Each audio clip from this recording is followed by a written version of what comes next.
Welcome to Cherry Street Investor Education with Kavita Baratake, passive income coach and founder of Cherry Street Investments.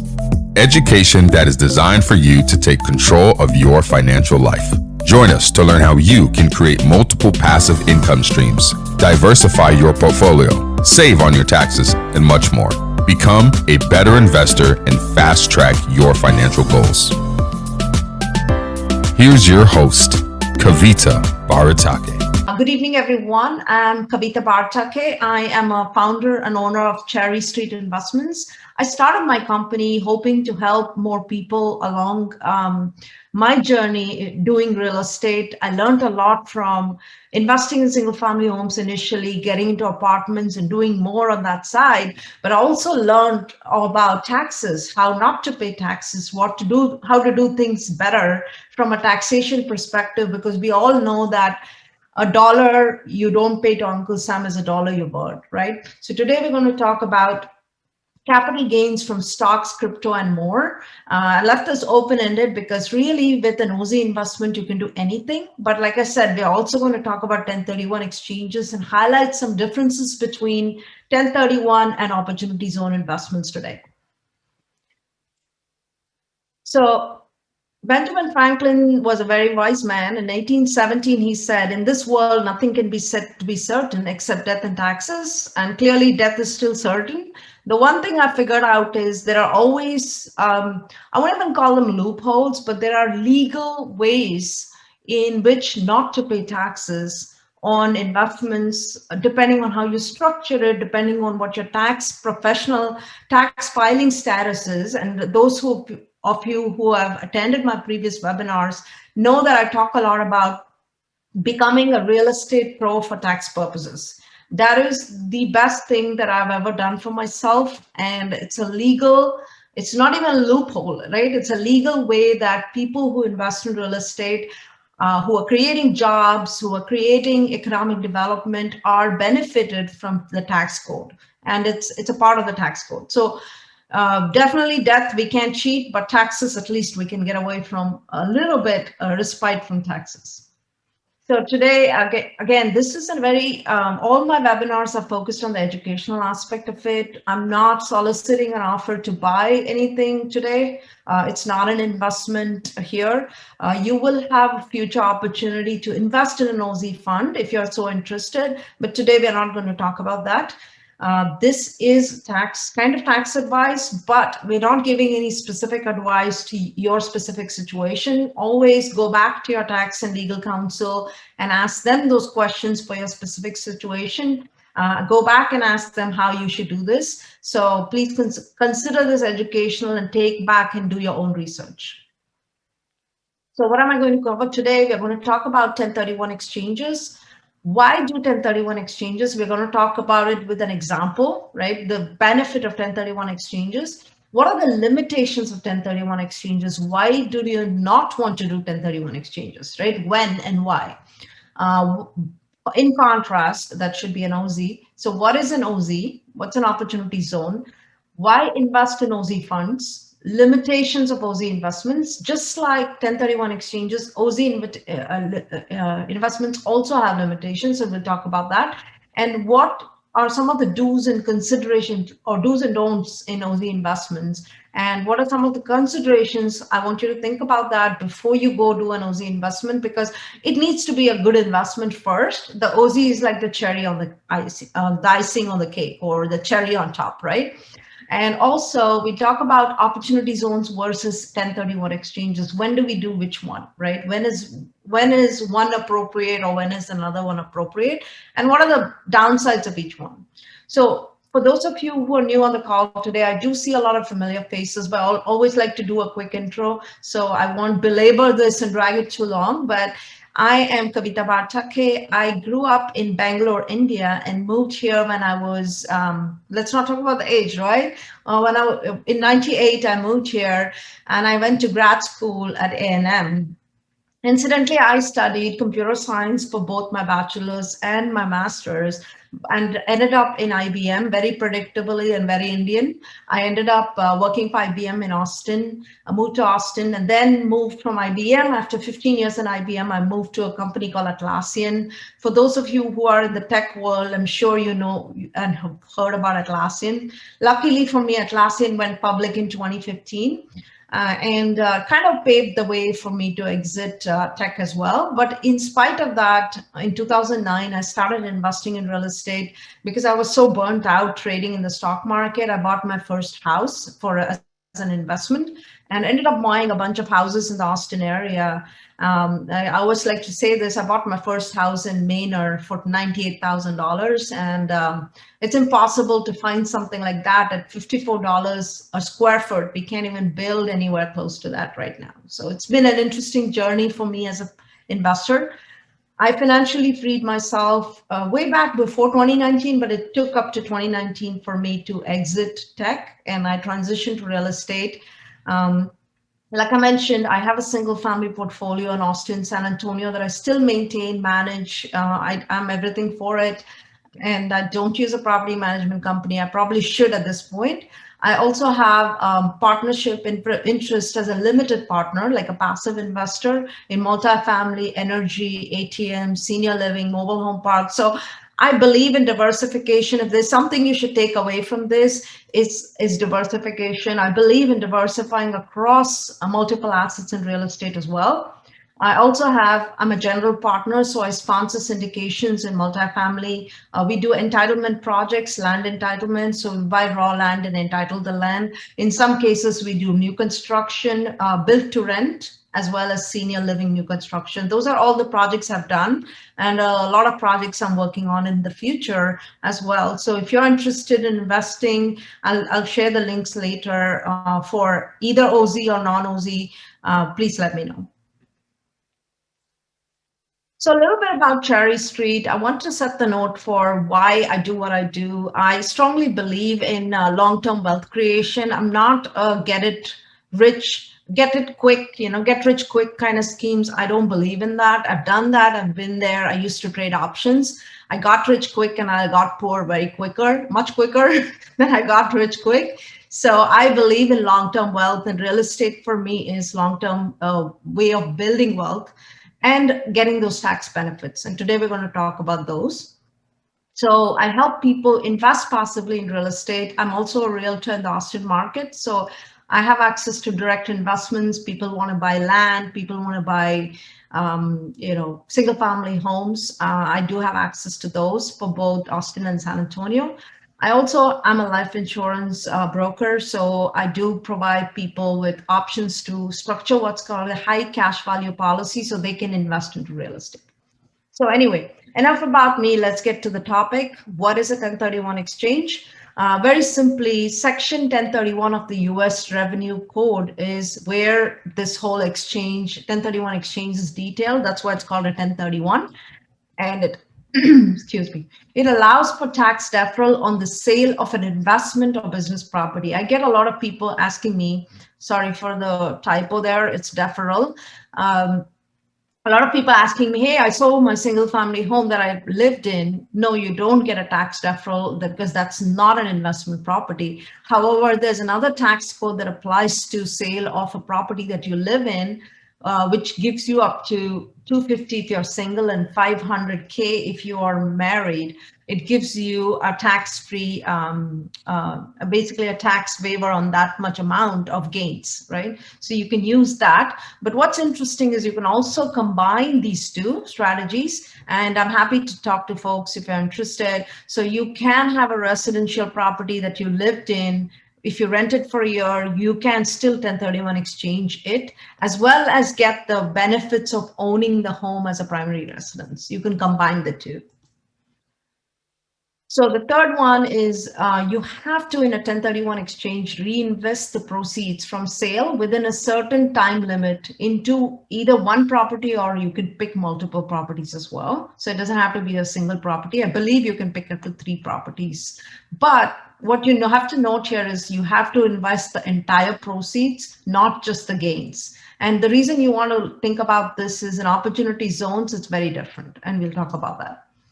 And this is only possible for real estate properties of any kind. So when people hear about like to like, I always see people talking about, oh, wait, I have a rental property. I have to go buy another rental property. You don't. You have a rental property, you can go buy a piece of land. You have a rental property, you can go buy, invest in a mobile home park, right? So like to like only applies in the sense of real estate to real estate, not like to like from a real rental property to a rental property. So this is actually how the 1031 IRS code is defined, where the taxpayer transfers property for productive use in trade or business or investment purpose, and there subsequently receives property to be held for the same purpose, right? That's the like to like aspect of it. So why do 1031 exchanges? So let's say we take two investors, A and B. A has a property value which is 100,000. I think this example was from 10 years ago or maybe 15 years ago. I doubt we'll find 100,000 property dollar properties anymore.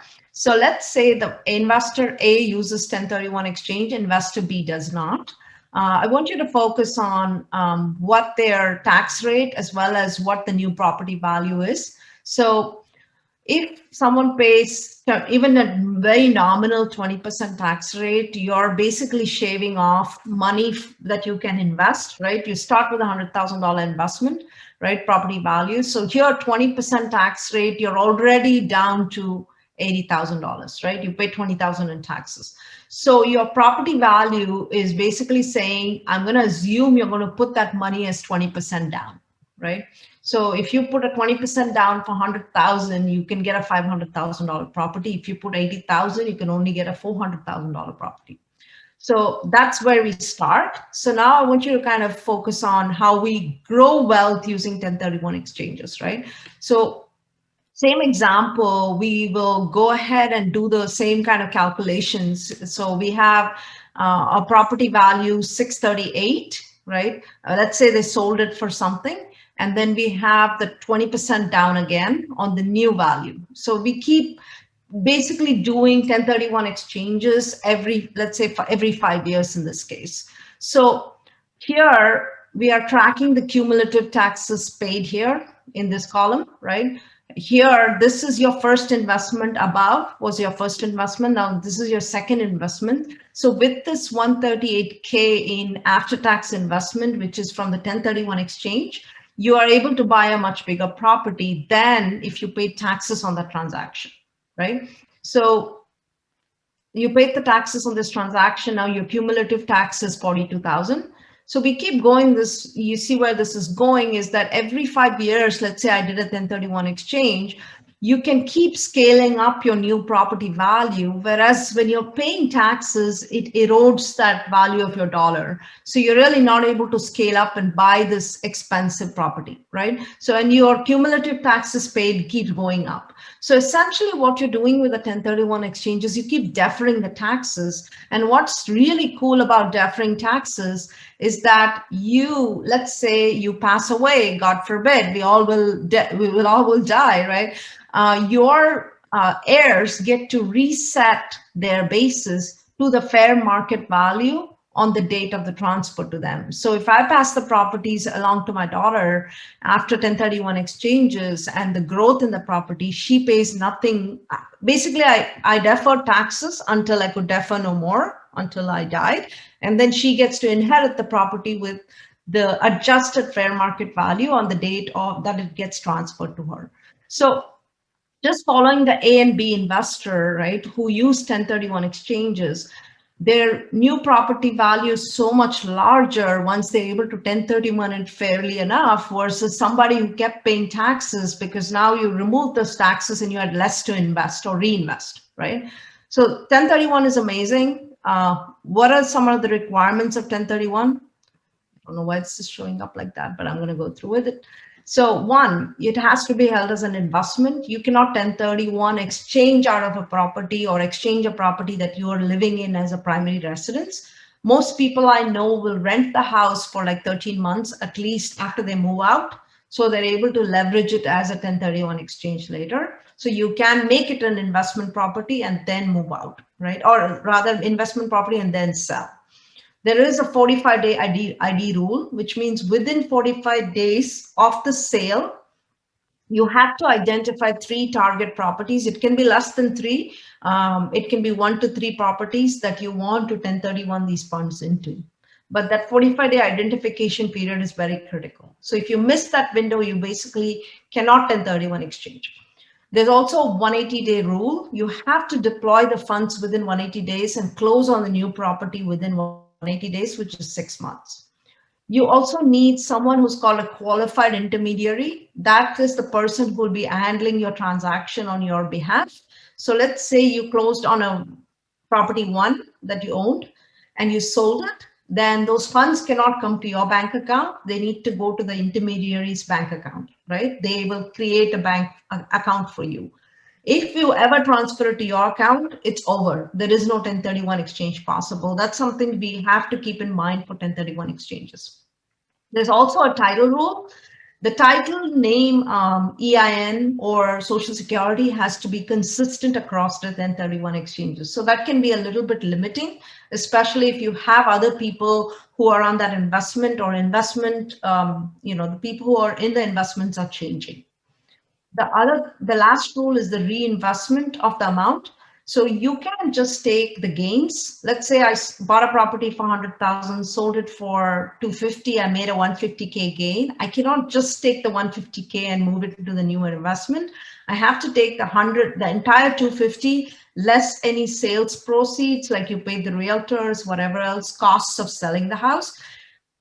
It has to be in the new property. Plus, if you had, let's say, a $100,000 debt on the property or a $50,000 debt, that $50,000 debt has to be placed, that or larger has to be placed on the new property. And a lot of people aren't aware of these kind of requirements on 1031 exchanges. So let's talk a little bit about the limitations of 1031 exchange, and this leads us into opportunity zone investments. So this only allows for capital gain deferrals on investment or business real estate, right? It is real estate specific. So if you have capital gains from stocks and crypto, and let's say you sold a piece of art or an NFT nowadays, you cannot use a 1031 exchange. Entire proceeds must be transferred. I talked about this a little bit. You have to transfer the cost basis, the entire cost basis, entire profits, remove sale cost from it, and the debt has to be transferred as well. Proceeds is not transferred. Let's say I sold a property for $500,000, but I didn't transfer the entire $500,000 plus the debt into the new property. I took 50,000 out of it. I have to pay taxes on that 50,000. That's called the boot. So it can incur taxes if you don't transfer the entire amount. So you really cannot use the money in 1031 exchanges. That's the biggest negative. And opportunity zone solves that problem. So we'll talk about that when we go to the Aussie section. The fourth biggest challenge that I'm seeing right now is that it's very, very challenging. I've seen a lot of people fall out of the 1031 identification period and the closing timelines because it's very hard to find replacement properties with the competitive market conditions we are having right now, and you have to meet those deadlines. So whenever we get a 1031 exchange person, they either have to compromise on whatever they get. Sometimes they have to compromise on the price. Somebody might jack up the price saying that, hey, this is a 1031 exchange. They don't have a choice but to buy. So we can jack up the price, or they expect a bigger offer from them. So there are some negatives to doing 1031 exchanges. So with that, let's go into opportunity zone investments. I'm going to take a pause here and see if there are any questions. Okay, so there is a question about depreciation, so I'm going to defer it for later. So what are opportunity zones, right? Let's get into it. Opportunity zones, like I mentioned, was created in TCJA by TCJA. It's Tax Cuts and Jobs Act of 2017. It was created in 2017, but the formal program was not designated until April 2018, right? The first set of opportunity zones came out in 2018. So what they are specially designated census tracts. So if I go back to this slide, you see all these blue areas. They're basically designated as opportunity zones, and they are spread across all over the US. And specifically, I don't know if we can see it in this map, but the entire state of Puerto Rico or territory of Puerto Rico is an opportunity zone, just so you know. So if you ever plan to go buy a vacation home in Puerto Rico, know that there are lots of incentives for you to buy the vacation home potentially, but it doesn't mean you'll get all the tax benefits in Aussie. So I'll talk a little bit about that. So there are about 8,700 opportunity zones covering all parts of the 50 states, as well as the 5 US territories, like I mentioned, Puerto Rico. The entire purpose of opportunity zone is to spur economic development, right? So when the government incentivizes people to go invest in something and gives them tax breaks, guess what? There's more opportunity dollars that flows into these areas. So it spurs the economic development. So what you have to keep in mind is that the majority of the census tracts are low income or were low income. We have seen a lot of growth in some areas, but some of them, interestingly, right from the time they were formulated, were really high income areas. So if you're familiar with the suburb of Frisco in Dallas, parts of Frisco were opportunity zone. It was really hard to imagine because Frisco has really been one of those fancy upscale areas, right? So you wouldn't imagine opportunity zone sections in Frisco, but it happened, right? So some of them would be middle and high income areas, but a majority of them were low income. But with the growth now, even the low income has kind of become middle income, right? With the low growth that most places, especially something like Austin, has seen. So again, coming back to this, we want to encourage, the program was set up to encourage investors to reinvest their gains from other sources, whether it was stocks, cryptos, or whatever they were investing in, into businesses, into real estate or business assets located specifically in an opportunity zone or the area designated an opportunity zone. So there is something called an opportunity zone business investment as well. We are not going to talk about that. I'm going to focus more on the real estate aspect of it because opportunity zone businesses, that's another topic in itself, and I'm not qualified to talk about it. I'm more focused on real estate. So I will talk about Aussie real estate. And when it comes to tax issues, if anybody on here is a CPA or someone dealing with opportunity zone tax issues, I'm happy to bring them on the panel to have them talk about the taxation. I know quite a bit, but by no means am I a CPA or a tax consultant. So I don't want to get into the weeds with the tax implications, right? I'll talk about what they provide, and then you can go back and talk to your accountant about the details for your specific investment. So why invest in opportunity zones? One is, you have to understand this concept of eligible gains in opportunity zones. Only certain gains can be deferred. They're called eligible gains. So what are eligible gains? They're capital gains from all sources. So you'll have stocks, crypto, whatever else. But they're also qualified 1231 gains. So what are 1231 gains? If you sold a property, remember we talked about 1031 exchanges. So if you sold a property, you create what are called 1231 gains. Now they can be handled as a 1031 exchange, but there are restrictions to 1031 exchange. You have to decide that beforehand. But let's say you didn't make that decision, you already sold the property, you still have an option to do an Aussie investment to defer those gains, the 1231 gains. The other option, the other thing you should know about this is they temporarily defer taxes on previously earned capital gains. So with 1031 exchanges, you have, as long as you hold the second property that you bought forever, or however long you hold, you don't have to pay taxes on the gains from the previous sale, right? Because you deferred it. Here, there is a deadline on when you owe those gains. It just gets deferred. So let's say, go back to an example. I sold stocks. I bought the stock at 50,000, sold it for 200,000. I made 150,000 in gains, right? Now you can put that 150. You don't have to put the 50. The cost basis of your stock purchase does not have to be in the opportunity zone. You only will take the actual gains, or even a portion of the gains if you want to, and you will put that into an Aussie fund. Now you won't pay taxes on that 150. Let's say you're paying 30% taxes. I'm just going to take it as a short-term gain, and your tax bracket is 30%. So $100,000 investment or a gain will incur $30,000 in taxes. So 150 will incur $45,000 in taxes. Now you don't have to pay those 45,000. It gets deferred when you invest. You file for a deferral, and the deferral, you will pay the taxes by April 2027. The taxes are due by December 2026, which means come April 2027, you have to pay those $45,000. So the second thing is if asset that you invested into, let's say the capital opportunity zone bought an asset and they sold it earlier, then you have to pay it at that point.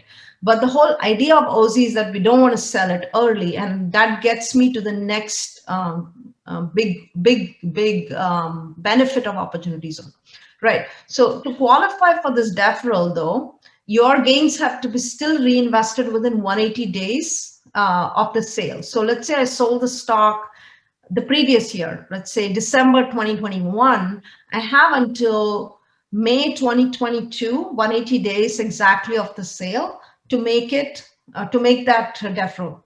If it comes across calendar years, it's fine. It doesn't have to be the same calendar year, right? You can have it across calendar years, the investment. So I had my investment gains in June, or rather August 2017.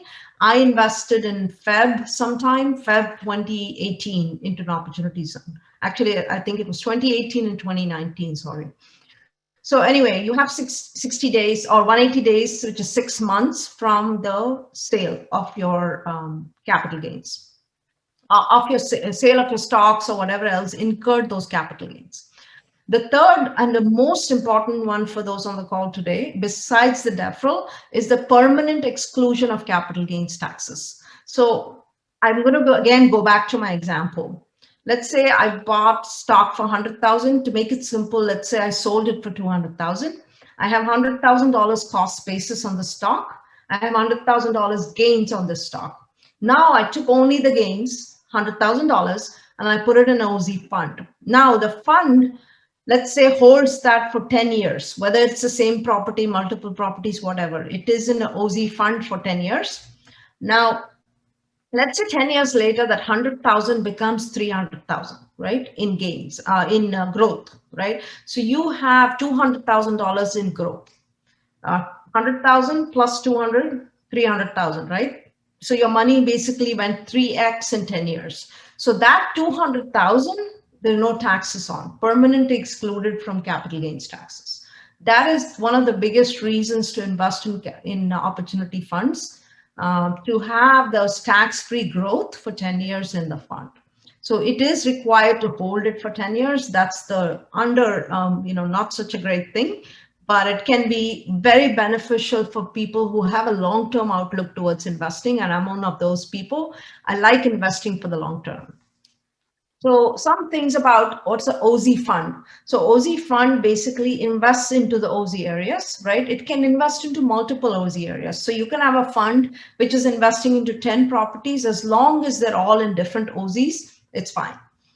You can also sell a property in Aussie and roll the funds over to another property, which has to also be in an Aussie. So there is possibility of buying something, developing it, selling it, and then rolling it over.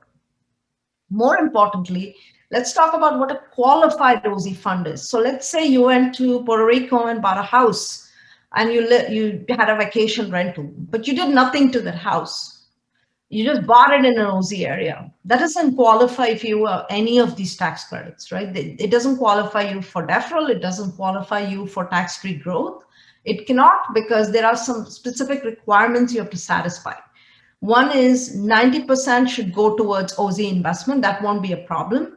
Most importantly, it needs to meet the substantial improvement test. So if you bought a house and you did nothing to it, you bought it for 100,000, let's say, and you did nothing to it, there is no substantial improvement done to it. And substantial improvement means that you have to double your basis in the property within 30 months of acquisition. So if you bought something for $100,000 and you put $100,000 into the property, that is doubling your basis, right?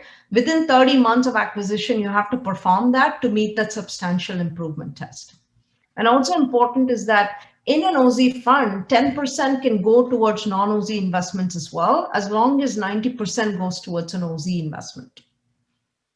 So the majority, also in case of land, let's say we have a piece of land, some part of it might be an Aussie, some part might not be an Aussie, but as long as the majority under consideration is an Aussie, it's considered an Aussie project. You can do an Aussie fund for buying that piece of land. Let's talk a little bit about compliance requirements for those of you who are going to go off and buy your own Aussie and set up your own Aussie fund. Funds in a QOF has to be deployed within 90 days into a property. So if I collect funds from you guys, within 90 days, it has to be deployed into a Aussie property. Every 6 months, I have to stick to a compliance auditing. It has to be performed. If we don't do that, we have some fines that may be assessed. And there have been a lot of changes to deadlines with COVID happening. So some of these deadlines and requirements had been a little fluid during COVID and is coming back to normal now. So I just wanted to highlight that there. Funds also might be, like I said, moved from one property to another, as long as it's redeployed within a specific timeline, which happens to be like 12 months, I believe. So coming to the QOF investment timeline for you as an investor. So when this program first started, it was 2018, right? So you had incentives beyond just deferral. You actually had tax, what's called a step up in basis, which you can look at it as a step up in basis or simply a reduction in taxes. It doesn't really matter how you view it. People get confused about the step up in basis, but I'll kind of walk you through it, right? So when we first started in 2018, if you had the same stock market gain of 200,000 or stock market sale of 200,000 with a cost basis of 100,000, right? So what happens is, initially when we started, we had that 5-year window within which there'll be a 10% step up in basis. So what essentially that means is if I bought the stock for 100,000, instead of being counted as 100,000, it would be counted as 110,000 because of the 10% step up in basis. So it's effectively my gains now reduced from 100,000 to 90,000, right? So essentially, if you look at it from a gains perspective, you reduced your gains by 10%. So it's no different. So you, instead of paying taxes on 100,000, you would pay taxes on 90,000 when we first started, as long as you had it in for 5 years. At the 7-year mark, we had 15% total, which was 10 after 5 plus another 5 after 2 more years from that 5-year period. Now the 10 and 5 are gone, right? You don't get a step up in basis. You don't get to save your taxes, right? You only get the deferral. So now let's say today you owe for 2021 or 2022, you owe taxes.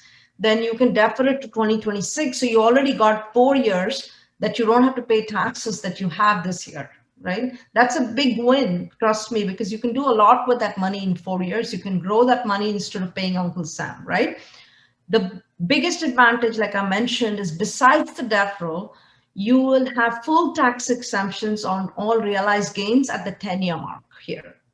So there's no taxes on all the gains in that particular investment. So I put it in real estate right now and I grew that money 3x. No taxes on that 3x growth in the fund.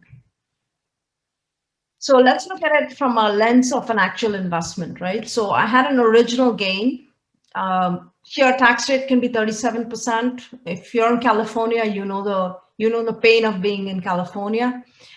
You have annual appreciation of 10%, which is very nominal. We provide high teens annual appreciation, not 10%, but let's just go with 10% for the ease of calculations.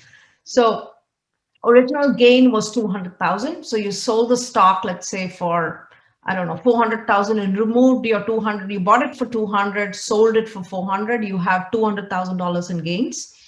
So the tax on the gain is 37%, which is $74,000. If you were to pay it the year it was incurred, you would have 126K to invest, right? Because you paid 74. Now you take a 10% appreciation on that 126 each year. The value of that 10% each year is, after 10 years, it will be 326. But you do pay you pay taxes on the appreciation as well, because this is not an Aussie fund, right? So you grew from 126 to 326, you pay another set of 37% in taxes. So effectively your net return now comes down to 252 on his original gain. So you really only made $52,000 after 10 years, right? Now we'll take the same annual appreciation, not changing anything, but we'll talk about how it would work in an Aussie. So in an Aussie, the original gain, you don't pay taxes on the year of sale, zero, right? You defer the taxes. So you'll go ahead and not pay anything. So you have the entire amount to invest. Now, let's say the same 10%, now you have 200,000 instead of 126,000 to reinvest. So the value of it will be much higher now because you started with a higher basis, right? So this 10-year return is now 518,748, and you can calculate it. But you pay, you also pay no taxes on the appreciation. Remember, 10 years, no taxes, so zero. So instead of paying 74,000, you pay zero. But remember that this 74,000 has to be paid now on the in December 2026 or April 2027. So I have added that as a negative here. This is a negative, okay?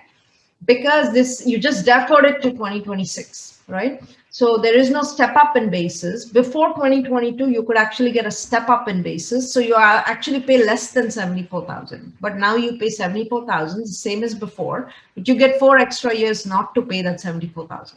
So effective net return now is 444,748. Looks like a vast improvement from 252 to 444. You actually did more than 2x with the same growth because you deferred your taxes and allowed your money to grow tax-free.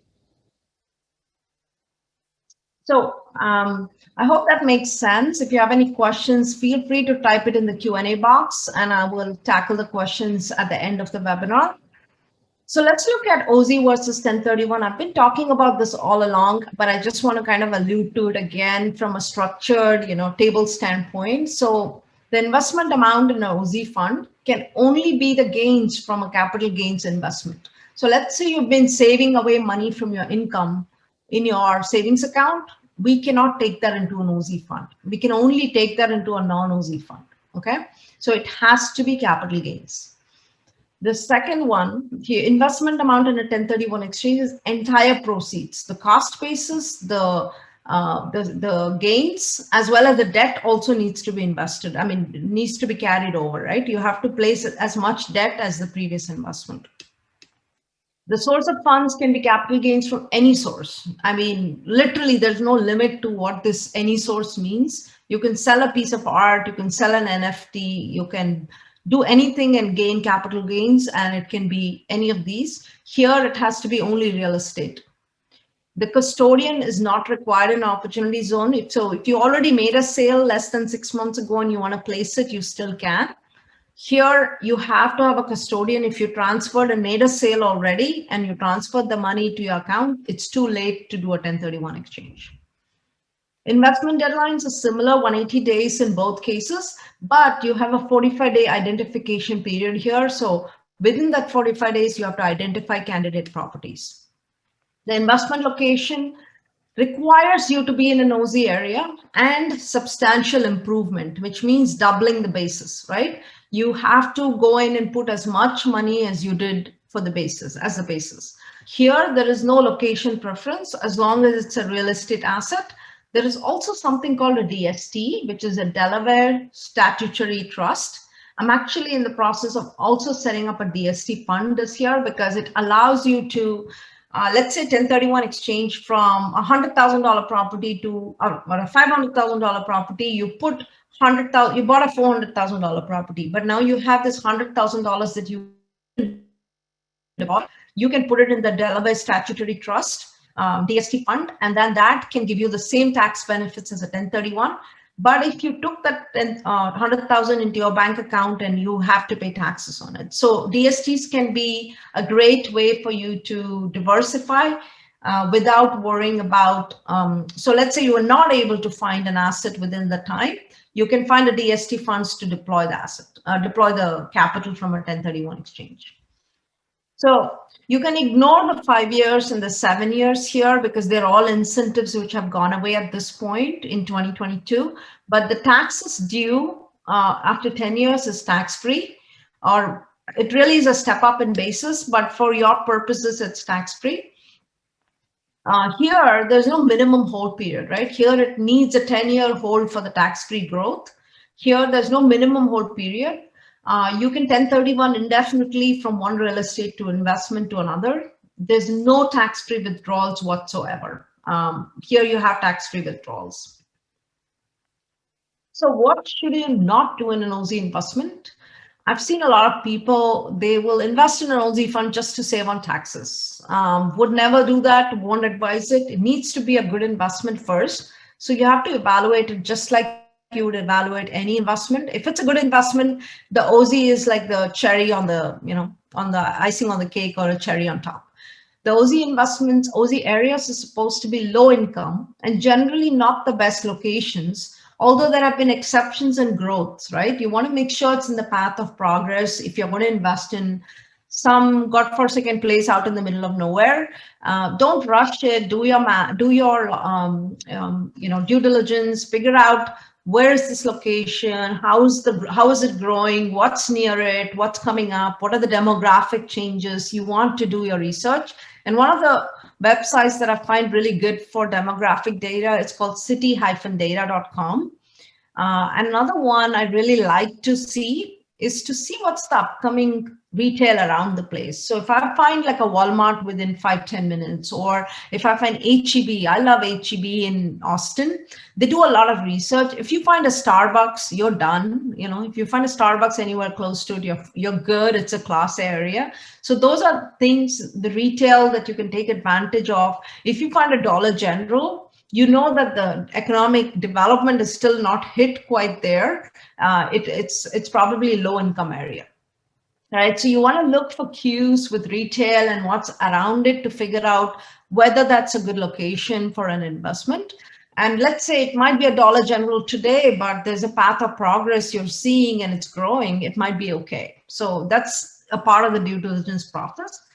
Don't overpay for land if you're setting up because it's an Aussie. A lot of brokers will market land as, oh, it's an Aussie, but it really doesn't matter, especially with the existing property more so than land. So let's say I buy an apartment complex or a house in an Aussie. If I'm not going to do the substantial improvement, I'm not benefiting from the Aussie. So there's no real point in buying in an Aussie.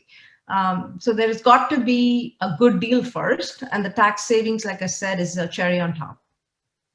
And don't pick a random operator and invest. If you're investing in someone else's fund, do due diligence on the operator and sponsor as well. I do have a due diligence checklist for Aussies. I think I should put it up sometime. So I'm happy to share that with all of you along with the webinar recording. So you can go ahead and do some due diligence on the location as well as the sponsor. As well as the type of investment it is for that particular location, right? So it's a due diligence checklist. You have to do your own due diligence on that specific investment, right? So some of the considerations is, would I make this investment if it wasn't for the tax benefit? You're going to hold that money for 10 years. So you have to be okay with the loss of liquidity for that investment, right? The long hold period. Where will the market be in 10 years? I don't know, right? None of us really know, but you do know that, let's say you're in the Sunbelt states, you're in Texas, you're in Arizona, you're in Florida, you're probably going to be okay because the long-term trajectory of these markets is only one way, it's going up, right? So you want to make sure that it's the market is good, but also the sub-market that you're investing into is good. You can't take a trashy location and make it better, right? Can your money work better for you in another investment with potentially higher returns over the same hold period, even without tax benefit? So let's say your Aussie fund is paying you 12%. I'm just throwing a number out there. That's probably what you're going to find out there right now, unless you go with a sponsor that's offering more. But let's say you invest in it for 12%, but you are able to make it work for, I don't know, 15, 20% somewhere else, then you have to look at the tax benefits and trade-offs of getting a potentially higher return. So the other question is I get often is, I missed my 1031 exchange period, which is the 45-day ID period. Will this be the right investment for me? It's quite possible, right? Because you can still defer your 1231 section gains using an Aussie. So you can possibly put it here. So that it's possible. You can also possibly use depreciation from real estate gains instead of an Aussie. So it all depends on your tax situation and what your gains are or where they're coming from. Like with stock market gains, there's really nothing to do except pay the gains, even for, unless you're a real estate professional for tax purposes. Then you can actually use depreciation, and because it becomes active losses, you can wipe off your stock market gains as well. But if you're not a real estate pro for tax purposes, there isn't really much you can do with stock market or crypto gains. So you might have to look at Aussie funds. The other important consideration that I took into was my long-term versus capital gains versus short-term capital gains. Personally, I chose to pay the long-term gains because it was at a lower rate, 15%, versus a short-term, which would be at my ordinary income tax rate, which was about 30, let's say, when I was employed, right? So I only chose to defer or put away in an Aussie the short-term gains and pay the long-term gains because I felt like I could take the hit and have the money out and deploy it into higher IRR assets. The same point I came up with here. So I took the long-term hit and I paid the taxes and I put it into a higher investment, higher IRR investment, and I only deferred the short-term gains. So that might be what you decide to do. So, all right, I just rattled off for a very long time. So let's do the questions here. There are a lot of questions which have popped up here. So let's take that. Can you touch on how the depreciation will be taken on the new property in a 1031 exchange? So the depreciation on the new property will be taken based on the value of the new property. However, there is a recapture on the previous property. I don't think with the 1031 exchange you have to worry about a recapture, but I am not a CPA, so I'm going to defer that to your CPA.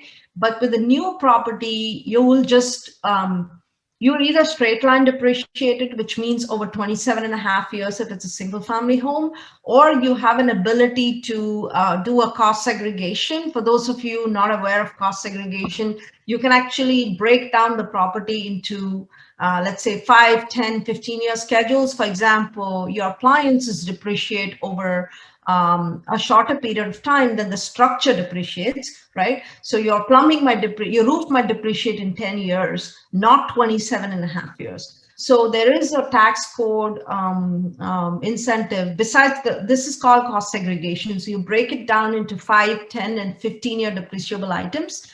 And there is a special incentive right now, which is called bonus depreciation. It's going to kind of dwindle down soon. But right now you can take 100% of the cost segregation of anything you can depreciate in 15 years or less, which means 5, 10, 15 in year one. So that can be very beneficial for any kind of property, not just a big apartment complex. You can do it for a single family home as well. And nowadays, a lot of companies have popped up which can do it for a $500,000 home.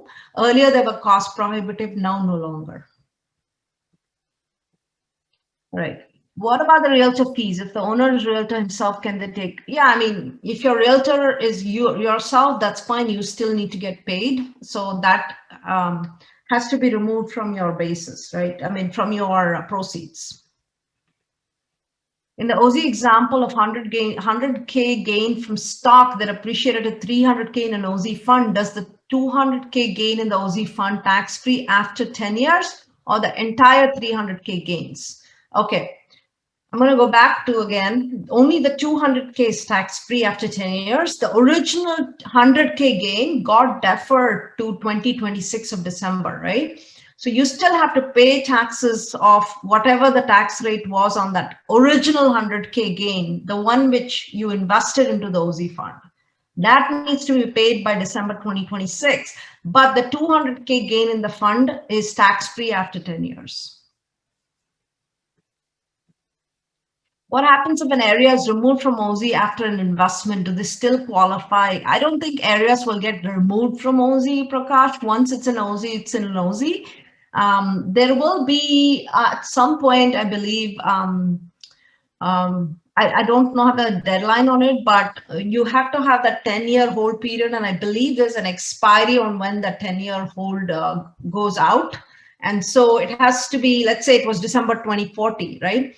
So 10 years before that would be December 2020. You cannot have any more. I mean, people will probably not want to invest in Aussie because the 10-year deferral will be, 10-year tax-free growth will be gone at that point. But so there is a deadline on when the program expires. I don't know it off the top of my head, but you can definitely look that up. You answered my question. Okay, someone said answer the question. Under 1031 exchanges, can proceeds from investment properties sale be used to purchase a primary home? No, that's the like-to-like aspect. It has to go from being an investment to an investment. It cannot go from investment to buying a primary residence. Then it's not a 1031 exchange. Aussie investments varies across states. Not sure what that means. Can you please elaborate, Krishna? So Sanjay asked, what are the benefits of converting a primary residence to a rental property for a 1031 gain? Okay, here's the benefit, right? So let's say I own the property 2 out of 5 years, the last 2 out of 5 years. That's the primary residence exclusion you get in the tax code, where you don't have to pay taxes up to 250K, right? And if you're married, up to 500K, I believe. But don't quote me on the numbers. This is what I remember when I did it. So let's say you own the property for 5 years as a primary residence. Now you're selling it. Let's say you're not married and you had a 250K gain, or more than 250K gain. You, let's say, had a 500K gain. So now your 250K gain on that will be tax-free because of this exclusion for primary residence, but you still have to pay taxes on the other 250K of gains on that property. But let's say hypothetically, you rented that property for 13 months. The reason I say 13 months is you want to do it more than 12, right? You want it to be a rental property for more than a year. Then let's say now you do a 1031, want to do a 1031 exchange after 13 months. Now you get to apply the best of both worlds. You get to actually take the primary residence exclusion, which is 250K, and you still get to take 250K off the table and transfer the rest as a 1031 exchange without the boot, without paying any taxes. So it's kind of combining two strategies in one, so that can be very beneficial. I hope that is useful. What are the benefits of a realtor in terms of a long-term? I think I'm not sure what you mean by realtor here. What are the benefits of a relator in terms of short-term and long-term gains? There's no realtor involved in the stock gains from a sale of a stock or funds. So can you please re-ask that question, Sanjay? Okay, a couple more questions in the chat box here. I'm going to go through. I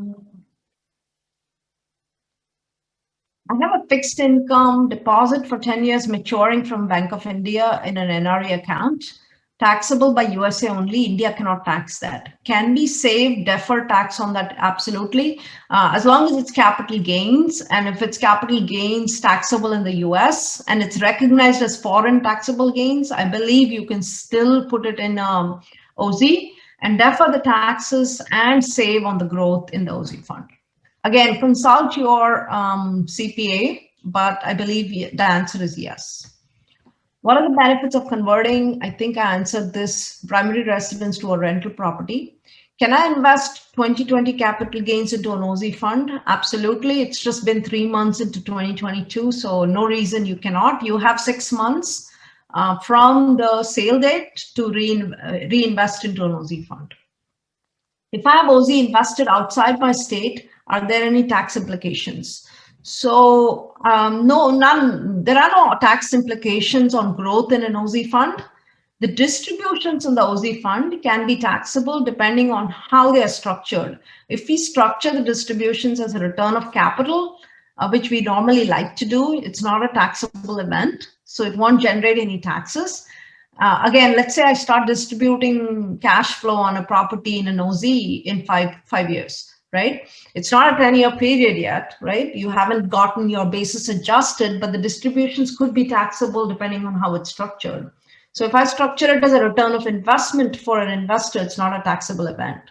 So let's say 10 years later, I close the fund and return $200,000 in gains from that $100,000 investment. Your entire $200,000 investment is not taxable. Entire $200,000 gains is non-taxable. So there should be no tax implications for you, regardless of which state it's invested in. Okay, so SEMA says New York State will still charge taxes on capital gains going into Aussie. She's doing it right now. I'm not in a taxable state. I don't pay taxes in Texas, so that might very well be true. Please check out, the one thing you can defer is the federal taxes. I am not sure about the state taxes, so please do your due diligence, and based on what SEMA is saying, it might very well be true that you pay only state taxes, but you can still defer this federal taxes. All right, a couple more questions here. Deborah asked, what are the benefits? What other benefits are there from doing a 1031 besides deferring taxes for your beneficiary? At some points, the gains have to be paid back, right? Is there any other way to avoid capital gains taxes after a new 1031 sale? So Deborah, you can 1031 indefinitely, like never pay gains. And like I mentioned, you can defer from one property to another endlessly until you pass away and you let your heirs inherit that. When your heirs inherit that, your tax liability from all those deferrals just goes away. It goes away because it gets reset to the fair market value. So let's say, take an example. I bought a house for 100,000. Let's say in 20 years, that property was worth $1 billion. Technically, I made $900,000 on that sale, on that property. Let's say I did a 1031 exchange into multiple properties over a period of time. Now it's worth 2 million, right? Now that $100,000 was my basis initially. So I have a taxable gain, net gain of 1.9 million, right? But the day I pass away, let's say my daughter inherits that, and that is a fair market value of that property is still 2 million, right? The current market value, fair market value on the date of the transfer to my daughter. Then her basis gets reset to 2 million. So there's all the taxes you haven't paid for 20 something years before that you died after will get reset. So that's the biggest benefit of 1031 exchange. It's like that permanent kind of reset at death. There are benefits for the realtor in terms of passive loss and gains, but I just heard that you are saying the professional realtor do benefit from short and long-term gains. Is that correct? Okay, I understood Sanjay's question. I think he's mixing up real estate professional with the realtor, which threw me off a little bit. A realtor is actually not a real estate professional for tax purposes, which is very deceiving for some people because they believe they have to become a realtor to be a real estate professional for tax purposes. A real estate professional for tax purposes is someone who spends either 750 hours in real estate activities that are considered specific activities. There's property management, there is no mortgages involved there. Property management activities, there's and I have a whole webinar dedicated to this with my CPA. There's real estate development, land development, real estate investments. Like I do apartment investments, any kind of real estate investments that I'm playing a general partner role, and I'm actually materially participating in that investment as a general partner, which means I do the day-to-day. So you as a passive investor are not a material participator in that activity. I am. Right? So there are specific activities in real estate that qualify one for real estate professional for tax purposes. When you spend 750 hours, or if you have a W-2, it's actually W-2. Let's say you spend 2,000 hours on W-2, you have to spend 1 more hour in real estate than your other activity. Very hard to do if you have a full-time W-2, but let's say you have a part-time W-2 or part-time kind of 1099 or something. So let's say you spend 1,000 hours in your 1099 occupation and you spend 1,001 in real estate, not being a realtor, but specific activities of real estate that are considered participating in as a real estate professional for tax purposes. Then you get that you get to take all the depreciation, which is passive losses, and convert it into active losses. Now, these active losses can offset short-term gains, long-term gains, W-2 income, 1099 income. If you're married, they can even offset your spouse's income at that point. So real estate can be very powerful if you know how to leverage it. So Ram says, yeah, he's saying the same thing, 750 hours or 1 more hour, but you don't want to be in a full-time W-2 and even try to prove that you're real estate pro for tax purposes, because every CPA I've talked to said, don't do it. They won't buy it. If you're doing part-time, if you're doing a consultant role, it's much easier. If you're doing a full-time W-2, it's almost impossible. Sanjay says, does managing your own properties count towards these hours? It can, assuming that you don't have a W-2 full-time. It can, yes, absolutely. If you have 20 properties, very much so. If you have 1 or 2, justifying that you spent W-2 plus 1 hour in real estate will be difficult. So you have to track these hours as well. So again, I don't want to digress too much from the topic here. How would you prove substantial improvements in Aussie? Keeping receipts, substantial improvement can be done over a period of 10 years, or is there some time limit? It's 30 months from the date of purchase, not 10 years. You have to do the substantial improvement within 30 months. How would you prove it? You will show the cost basis that you bought, and then you show the what's built on the land. Again, maybe your expenses for actually executing that project, and show that, okay, you doubled your cost basis within the 30-month period. The date of the receipts, I'm sure you are paying labor costs, all of that needs to be tracked. All right, I think I've answered all the questions here. How do I find Aussie opportunities for investment? Thank you, Mohammed, for asking that. So here it is. Please scan this code. If you are interested in investing in an Aussie, I will have one out soon. You can scan this. It should lead you to a firm. And I will also try to give a link here in the chat box so you can click on it. Give me a quick second here. Can someone verify that they're able to click or scan that form?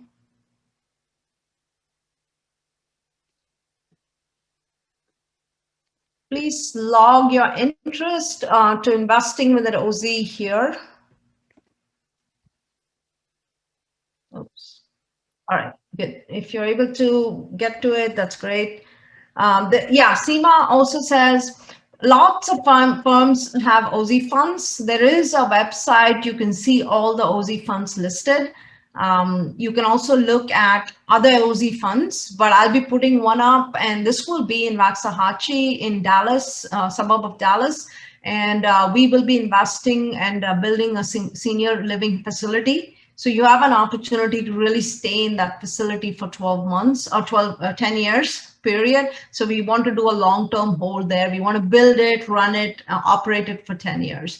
So we'll also be diversifying. We are buying another Temple property in Temple, Texas, and we'll be building a senior living facility there as well. So you'll have this 2-for-1 diversification within that fund, the Aussie fund that we'll set up for senior living. If you're interested in other asset classes, there are plenty of Aussie funds out there. Just Google it and you'll find Aussie. But do your due diligence. When I record this, when I send out the recording for this webinar, I will send a due diligence checklist for Aussie investments. Please download it. Make sure you do your due diligence, because I spent a lot of time doing due diligence when I invested in my first Aussie fund. So definitely don't rush into an Aussie investment. Thank you, everyone. I hope this was useful and you got something out of it. Again, if you're interested, you can reach out to me. Also, details about me is right here. If you're interested in non-Aussie investments as well, maybe not. That didn't happen very well. So let me just stop it 1 second. You can scan this code here. And if you're interested in investing outside of Aussie, I have investments as well. It should take you to my website and you'll be able to fill out a short form and we'll keep you posted on future investment opportunities with Cherry Street. Thank you again and have a great evening. Good night. Hi, I'm Kavita Bartake. I hope you found this video useful, and if you did, please don't forget to subscribe to my channel so you can get notified of any future videos I upload. I plan to cover a lot of investor education on this channel, and I hope you'll stay with me for it. If you have any feedback on future content you'd like to see me cover, please drop me a note or a comment on my video. Thank you for watching, and thank you for supporting me.